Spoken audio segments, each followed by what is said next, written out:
Errol Spence returned. Obviously, he's from my neck of the woods down here. Shout out to my boy being able to get back. Obviously, we know a year ago that unfaithful car crash that kind of happened.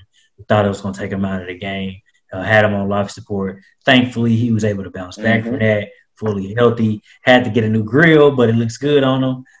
Scars and everything cleared up pretty good. But he came back and he had another fight against Garcia, which he beat the first time.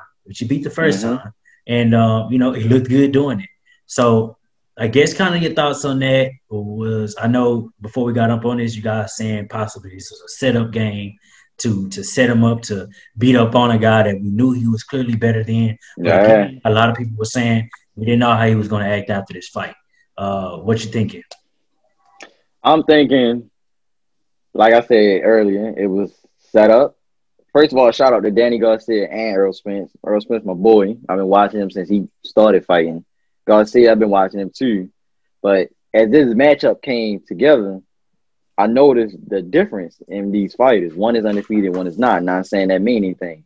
But at the same time, Errol Spence is a way more smarter fighter than Danny Garcia. I knew he was going to come in attacking offensively, and I already knew Errol Spence was going to come in there. Everybody had him the underdog. He's not going to be the same. When this dude probably been on the low, just getting his rhythm back, and he's a champion. Like, he's not going to forget. He's not forgetting he's a champion and knowing what he's getting into. He came in a fight, as I watched through the rounds, Danny Garcia trying to take him out early. He throwing quick power hooks. Errol Spence, great defense, blocking. Jabs, powerful jabs, quick, landed. And as we know, it got to the end of the fight. The jab still strong. Yes. And I noticed that we got to end the fight. Errol Spence won, of course. And as I noticed during the press conference I watched after, Garcia and his father had a little talks about the game plan he had. He was like, he had good. Danny Garcia said, yeah, his jabs was quick and it's powerful. And his father was like, yeah, you could have avoided that. You could have watched it coming. He was like, well, but I didn't. I'm assuming they had something where they didn't game plan for correctly. As you see, the last time he fought was in 2019.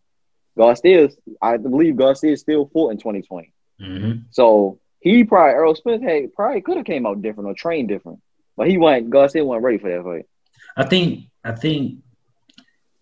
Look, based on Garcia's counter fighting style, I would believe if Garcia was, if he was slightly faster, I think he'd be the perfect match for Errol. The problem with it is when fighting Errol is one of those guys where you got to take one to give one. If you aren't absorbing those blows, because Errol is good at body shots. So he's going to fold you, opening up that face area, and he's going to pound you. If you can't take the body shots, which is what Thurman keeps saying. That's I don't know if y'all seen the video with him and Thurman going back for each other. Yeah, that was a strong. Yeah, Thurman said, "I want you to try those body shots," because he knows that's how Errol makes his money. And so in this case, Garcia just couldn't take the body shots. What I did like from Garcia is when he did hit Errol, he was stinging him. He was stinging just a couple times, but the problem was he had to wait. And when you wait in the counter, a lot of guys aren't going to give you that opportunity to counter. Mm-hmm. And because Garcia and his father was telling him, you got to stop waiting on him. Stop waiting on him to come to you. But Garcia, I think in his head, he knew if I don't wait on him and I take some to give him some, I'm not going to last that long. In which Garcia is in a lose-lose situation. Titan, he said, like I said, Errol came in with a plan like, if I hit you, you gotta defend yourself, but you gotta touch me, which is a chance. But you waiting on me to touch you, you might not even touch me, right? That's exactly. That was one. I'm gonna say this, Xavier. That was one point in the fight. Errol was 170 something in punches landed. Like, come on. And I like how you said that, Tony. How you said it takes one to give one, and how he can, take all those body shots. And that reminds me, when you said that, man, that reminds me of Evander Holyfield. Mm-hmm. When he was taking all them, he was a boxer that could take all those punches, and that's how he was kind of winning matches, because he can take them and still lay you down. You know what I'm saying? So I think that's the important thing. That's one of the biggest attributes I think he has for me, that I feel like he wins his fights. Not he got great technique and all that stuff. But I feel like people don't realize when you got the mindset and the body to take those hits, that carries you a long way in this sport. You know what I'm saying? So I just feel like that proper training. That Proper reminds me of the too. real deal Holyfield. And not to say that Garcia doesn't have proper training. I just think just body size and everything that it just didn't. I mean, we can look at the first fight. I think that's why people are so high on him, saying, "Oh, Earl's going to win this." The only thing that was surrounding Earl was he going to be the same after the car wreck? Exactly. And honestly, Earl didn't break anything in that wreck. He had facial damage. Like he might have had. Flew out the car. He flew out of the car, but I don't think there was anything of broken bone wise that he wouldn't shake back into being the same fighter that he was. And one thing we got to remember, we're young. Earl's about 29 years old, I think, or 29, 30, but still young enough where your body repairs itself. It's still a little bit of the same. You come back with that same championship mindset. It didn't leave after a whole entire year. And it's something Errol said it to himself. He felt like he was on top of the world beforehand. And the all reason why he felt like that is because he was winning. And so you lost to, that accident that happened. Get your mindset back right. He got back in the gym. He started taking things more seriously. He got hungry again. Which was bad for Garcia. And we can look at him and say, how did he lose even though he had fights in 2020? He had more pressure on him. Exactly. A champion is a champion, though. And Errol showed that. And it's definitely humble Garcia because I always be seeing him post videos of him just doing some old, doing some old ropey dope stuff. I'm like, okay, you gotta back that up. You're gonna keep back it up. And they're all gonna like kind of do that, man. I think it's okay to put your work out there to show, hey, this is what I am doing. Like Garcia is not a bad boxer. Let's say that for one. Garcia is a former champion in the previous welterweight category that he was in, so he's used to winning. But and he's only lost to guys who was that just better than he was in close fights. So Earl is Errol Spence, and that's kind of what it was. Last thing. Go ahead. I would say I just want to throw this in. This kind of remind me of when me and X was on campus and X was being a Garcia running his mouth, and I had to Errol Spence and thought he could slam me. Don't let him lie to y'all. Don't let him lie to y'all. I got the video. Oh my God! Don't do that. I got Don't the let him video. lie to y'all, America. Don't let him lie to y'all. Don't let him lie to y'all. All right, bro. You gotta thank you, Garcia, fam. It's cool, bro. We win some, we lose some. Listen, guys. Floyd Mayweather, a former champion in his own right, has agreed to fight Logan Paul, the brother of Jake Paul, who knocked out Nate Robinson. Exposure. Should this fight even be happening? Why is Floyd getting back into the ring? I can say a million other things, but I'm gonna let Xavier take it. What is this fight we're gonna be looking at soon? I'm gonna start by saying this: clout is one hell of a drug. Because this is what I think. What you said, Logan Paul fight. I think this is why they're doing it for clout, and that's one hell of a drug. Now you fighting with the big dogs. Now you fighting with the champ.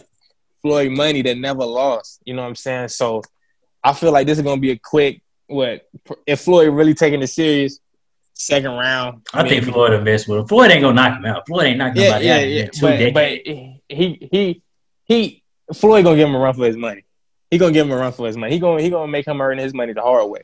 Mm-hmm. You know all what I'm going to say is, sorry to interrupt you guys. No, go ahead. All I'm going to say is, Floyd is smart when it comes to making money because this is all what it's about. Getting another payday, a big payday, because you know everybody gonna come in and watch it. Logan Paul, like X said, calls one hell of a drug. It's sad to say, but this for Nate Robinson in the black people world and Floyd Mayweather, not trying to come at black people, but nobody got to defend Nate. That's he got in the ring, he lost. Ain't nobody doing this to defend Nate. Floyd had to get this payday. You know what I'm saying? Money made, do what he gotta do. And shout out to Javante from Baltimore, you know what I'm saying, under Floyd Mayweather. No, I'm saying. I like Javante. I think he's better than the other boy. What's his name? Floyd's cousin or something like that. Haney. Nah, what's the boy name who be losing? The boxer. Damn. We don't know him. Yeah, y'all do know. No, I know. He talk a lot. He talk a lot. Oh, Broner. Broner, yeah, I don't like him. Adrian Broner. But the Devontae. Oh, he Devontae Floyd guy, cousin? like, I didn't know that. I thought he was related to Floyd or something like that, but I might be tripping. I think he just trained with No, Floyd. he's not related. He's not related. He was like his little star boy before Tank came in, and he started. The fame got to him. Like, we're not gonna get into that. And now he's not good at boxing anymore, basically. Wow. Just Logan Paul, just like, this is just a joke to me. Like, well, apparently Logan and his brother have had fights. The difference between Logan and Jake is Logan has actually fought longer. I'm assuming they're taking boxing serious. Obviously, we know them to be former Vine and YouTube stars, but I don't know what's Floyd's idea of trying to put, Logan on the map. A lot of people kind of think, black-wise, that he could have used this opportunity to put another black boxer out there. But, hey, anything for kicks and money and fame, what it is. Don't y'all remember when Floyd said, all right, this is my last fight after Conor McGregor. I ain't doing this no more. I don't care who calls me. Floyd said that before the McGregor fight. Come on, man. What year is it? What's been going on in 2020? A lot of crazy things. It got more crazy. Exactly. Floyd got to sit down, man. We trying to keep that record clean, man. Clean. We don't want no. Sound like you scared there. Nah, we ain't scared. We money team over here. We ain't scared. We money team over here. Look, Floyd's record will stay clean. There's nothing to worry about. I think he'll toy with him for a couple of rounds. Just kind of let Logan know, hey, this is what you in. This is why I'm the best. Because Floyd's a defensive style boxer. He's the most technical boxer out there. I feel like Logan need to really pay attention because Floyd really perfected Muhammad Ali's rope-a-dope. That defensive style that he perfected that. Floyd was he better at that than Ali was. I mean Logan needs to know what Watch him off, man. Watch him Come on now, you know it. You can see it in the film. You can see it. You can see it. The best defensive fighter of all time. The best defensive fighter. I agree with that. I agree with that defensive because I think Floyd realized that boxing is not just a slugfest. Boxing is literally who got hit the less. Like, it's who got hit the less number of times. And Floyd knew if I get hit the least number of times, I win. I land my punches when I need to. I tire the other guy out.